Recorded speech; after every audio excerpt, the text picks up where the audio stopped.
अरे आप तो हमारा मूल ही खत्म करने पर तुले हैं, हमारी जमीन खत्म करने पर तुले हैं, हमारे इस राज्य की जो मूल अवधारणा है उसको समाप्त करने पर तुले हैं।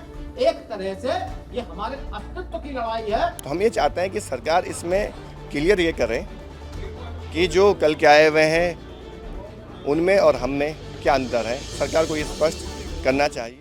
जब उत्तराखंड में एक बार फिर मूल निवास 1950 करने के लिए आंदोलन की तैयारी हो रही है, तब उत्तराखंड सरकार ने एक आदेश जारी किया है और ये आदेश मूल निवास को लेकर ही है। दरअसल मूल निवास को लेकर गर्म होते माहौल के बीच राज्य सरकार ने आदेश जारी किया है कि जिनके पास मूल निवास प्रमाण पत्र है उन्हें स्थायी निवास प्रमाण पत्र दिखाने की जरूरत नहीं है।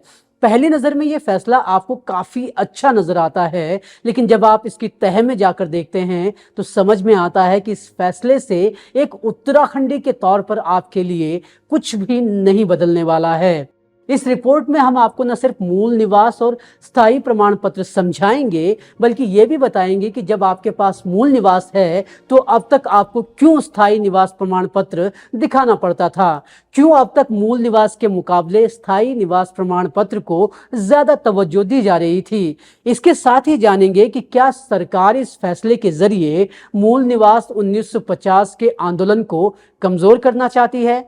हम देंगे मूल निवास और स्थायी निवास से जुड़े आपके हर सवाल का जवाब और साथ ही बताएंगे कि कैसे ये मौजूदा व्यवस्था किसी भी व्यक्ति के लिए उत्तराखंड में स्थायी निवास प्रमाण पत्र बनाना आसान बना देती है, फिर चाहे आप बाहर के किसी प्रदेश के ही क्यों ना हो। और ये रिपोर्ट उत्तराखंड के उन युवाओं को जरूर देखनी चाहिए जो इस वक्त उत्तराखंड में किसी भी भर्ती परीक्षा की तैयारी कर रहे हैं, क्योंकि मूल निवास 1950 हो या फिर स्थायी निवास प्रमाण पत्र, इनका सबसे ज्यादा असर उन पर ही पड़ने वाला है। हम आपको ये तो बताएंगे ही कि कैसे उत्तराखंड सरकार की तरफ से जारी फैसला नाकाफी है, लेकिन सबसे पहले विस्तार में जान लेते हैं कि धामी सरकार ने मूल निवास को लेकर क्या आदेश जारी किया है।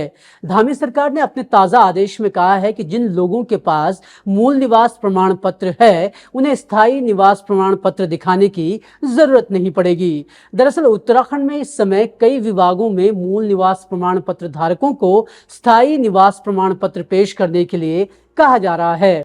आदेश में यह भी कहा गया है कि 20 नवंबर 2001 को जारी शासनादेश में राज्य के विभिन्न कार्यों के लिए स्थायी निवास प्रमाण पत्र जारी करने की व्यवस्था की गई है। वहीं 28 सितंबर 2007 को जारी शासनादेश में यह स्पष्ट किया गया है कि मूल निवास प्रमाण पत्र धारकों के लिए स्थायी निवास प्रमाण पत्र की आवश्यकता नहीं होगी, लेकिन सरकारी विभागों में इसका उल्टा हो रहा था। पिछले कुछ वक्त में मूल निवास प्रमाण पत्र की वैल्यू स्थायी निवास प्रमाण पत्र के मुकाबले काफी कम कर दी गई थी, क्योंकि सरकारी कार्यालयों में स्थायी निवास प्रमाण पत्र अनिवार्य कर दिया गया था।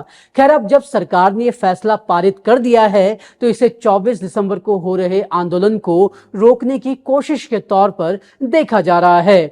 परेड ग्राउंड में मूल निवास 1950 के लिए आंदोलन कर रही मूल निवास भू कानून समन्वय संघर्ष समिति के संयोजक मोहित डिमरी ने इस फैसले को सिर्फ एक झुंझुना बताया है। देखिए, सरकार द्वारा मूल निवास को लेकर एक शासनादेश जारी किया गया है।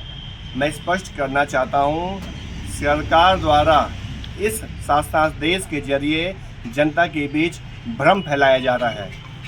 सरकार को लग गया है कि 24 दिसंबर के दिन हजार लोग सड़कों पे उतर रहे हैं, इसलिए आनन फानन में एक ऐसे शासनादेश को जारी कर दिया गया है जिससे मूल निवासियों को कोई भी फायदा नहीं मिलने जा रहा है। अब सबसे पहले समझते हैं कि ये मूल निवास और स्थायी निवास आखिर में हैं क्या। देखिए, जैसे आधार कार्ड ये बताता है कि आप और हम भारतीय नागरिक हैं, वैसे ही मूल या स्थायी निवास बताता है कि हम किस राज्य से हैं।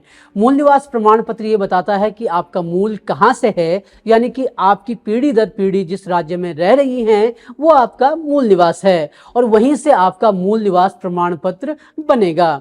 वहीं बात करें स्थायी निवास प्रमाण पत्र की, तो ये उन लोगों के के लिए होता है जो अपने मूल राज्य के बदले दूसरे राज्य में बस जाते हैं। इसे ऐसे समझिए कि यूपी के सहारनपुर का एक व्यक्ति उत्तराखंड के देहरादून में रहने लग गया तो वो उत्तराखंड का स्थायी निवासी माना जाएगा, लेकिन जो सुविधा और प्राथमिकता मूल निवासी को मिलती है वो स्थायी निवासी को नहीं मिलेंगी। ये बात तो हो गई मूल निवास और स्थायी निवास में फर्क की। अब सवाल उठता है कि जब ये व्यवस्था यहाँ पर कायम है तो क्यों हम साल 1950 से मूल निवास को लागू करने की बात कह रहे हैं। बार बार इसी मुद्दे को लेकर क्यों रैलियां निकाली जाती रही हैं। वैसे देखा जाए तो ये मुद्दा आज का नहीं है, बल्कि जब से उत्तराखंड अलग राज्य बना है तब से ही है। ये जो नौकरियों वाला विषय है, वो फर्जी सर्टिफिकेट बनाने वाली बात है, ये तमाम जगह होती रहती है। लेकिन अरे आप तो हमारा मूल ही खत्म करने पर तुले हैं, हमारी जमीन खत्म करने पर तुले हैं, हमारे इस राज्य की जो मूल अवधारणा है उसको समाप्त करने पर तुले हैं। एक तरह से ये हमारे अस्तित्व की लड़ाई है। हम इस लड़ाई को अब अंतिम सांस तक, अंतिम जो है फतह हासिल करने तक लड़ते रहेंगे। उत्तराखंड में मूल निवास की क्या व्यवस्था है, क्यों 1950 ही हम मूल निवास के तौर पर कट ऑफ डेट चाह रहे हैं, इन सभी सवालों के जवाब हमने विस्तार में दिए हैं अपनी इस रिपोर्ट में। लेकिन अगर अभी की बात की जाए तो उत्तराखंड में मूल निवास 1985 लागू है, यानी जो यहाँ साल 1985 से रह रहा है उन्हें ही यहाँ का मूल निवासी माना जाएगा। लेकिन ऐसा लगता है कि यहाँ कुछ लूप होल भी हैं। कैसे, वो बता रहे हैं मेरे साथी पंकज। तो विकास ने जिन लूप होल्स की बात आपके साथ करी है उन्हें मैं समझाने की यहाँ पर कोशिश करता हूँ। तो देखिए, सबसे पहले हम आते हैं इनकी अपनी सरकार, जो उत्तराखंड सरकार की एक ऑफिशियल वेबसाइट है, ठीक है। सबसे पहले हम यहाँ पर देखते हैं मूल निवास प्रमाण पत्र को खोजने की कोशिश करते हैं। तो जैसे आप यहाँ पर देख पा रहे होंगे, यहाँ पर सारे प्रमाण पत्र है, लेकिन मूल निवास प्रमाण पत्र नाम का यहाँ पर मुझे कोई भी प्रमाण पत्र बनाने को नहीं दिख रहा है। यहाँ पर सिर्फ पर्वतीय प्रमाण पत्र है और स्थायी निवास प्रमाण पत्र मुझे दिख रहा है, चरित्र प्रमाण पत्र भी है। तो चलिए पहले देखते हैं स्थायी निवास प्रमाण पत्र बनाने के लिए हमें क्या क्या करना होता है।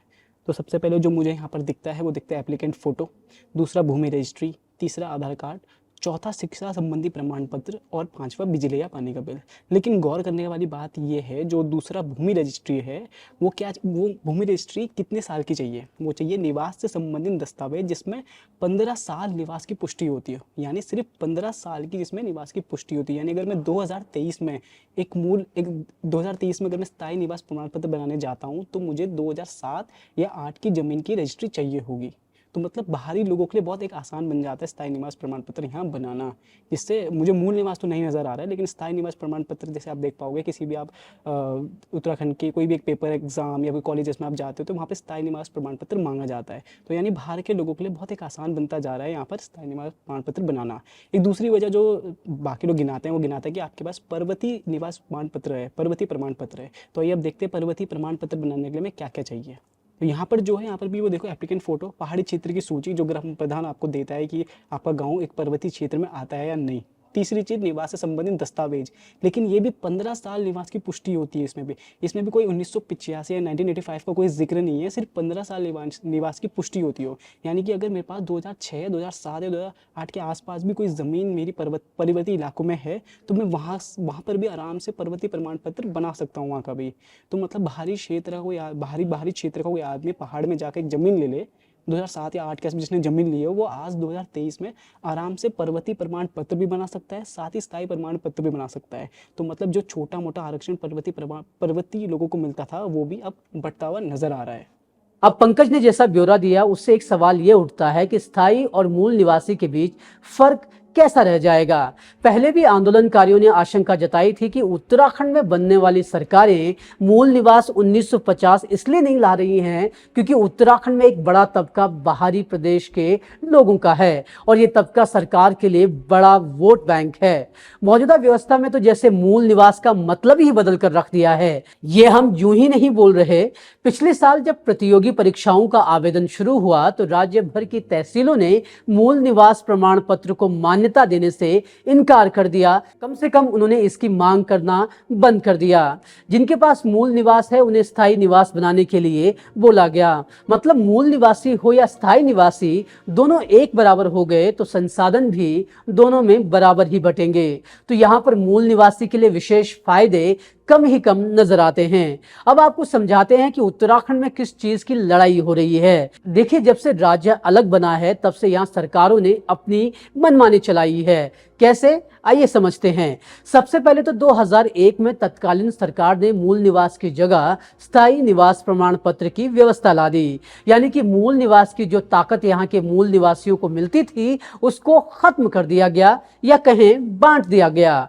इसे ऐसे समझिए, आज अगर मुझे सेना में भर्ती होने जाना है या किसी कॉलेज में दाखिला लेना है तो पर्वतीय इलाके यानी उत्तराखंड का मूल निवासी होने पर जो छूट मुझे मिल रही थी उसके लिए अब मूल निवास की जगह स्थायी प्रमाण पत्र मांगा जा रहा था, जो एक बाहरी व्यक्ति भी आसानी से बना सकता है। जैसे पंकज ने आपको बताया, अगर मेरे पास उत्तराखंड का मूल निवास है तो फिर भी मुझे स्थायी प्रमाण पत्र बनाना पड़ेगा। यानी मूल निवास और स्थायी निवास को यहाँ की सरकार ने एक करके रख दिया। अब सवाल उठता है कि मूल निवास 1950 होने से क्या ये परेशानी खत्म हो जाएगी? जरूरी नहीं है कि ये परेशानी खत्म होगी, लेकिन इतना जरूर है कि थोड़े नियम कड़े जरूर हो जाएंगे। कम से कम यहाँ के जल, जंगल, जमीन पर पहला हक यहाँ के मूल निवासियों का हो जाएगा। सदियों से इस ज़मीन में रह रहे हैं और जो बड़ी तादाद में यहाँ पर बाहर से लोग आ गए हैं वो भी स्थायी निवास प्रमाण पत्र के हकदार हैं और हम भी स्थायी निवास प्रमाण पत्र के हकदार हैं। दोनों में अंतर क्या रह गया है? कोई भी अंतर नहीं है। उनको भी वही हक दिए जा रहे हैं जो हमें मिल रहे हैं। तो हम ये चाहते हैं कि सरकार इसमें क्लियर ये करें कि जो कल के आए हुए हैं उनमें और हम में क्या अंतर है। सरकार को ये स्पष्ट करना चाहिए। और ये लड़ाई जो लड़ी जा रही है मूल निवास को लेकर, ये वास्तव में हमारे अस्तित्व का भी सवाल है, हमारे सांस्कृतिक पहचान को बचाने का सवाल है, अपने वजूद को बचाने का सवाल है। अगर इसी तरह लोग इस प्रदेश में आएंगे, हम उनका विरोध नहीं कर रहे हैं। पहली बात, जो बाहर से लोग आ रहे हैं, हम ये कह रहे हैं कि आप अपने प्रदेश में मूल निवास मांगिए।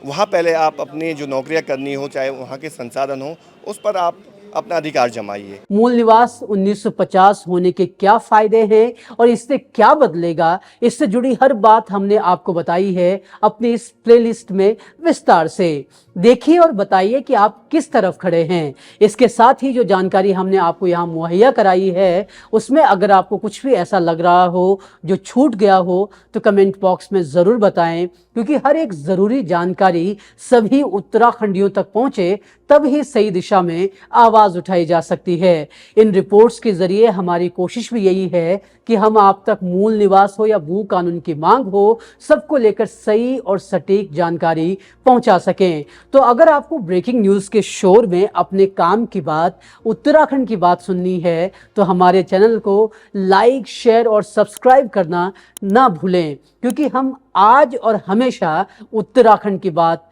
करते रहेंगे। धन्यवाद।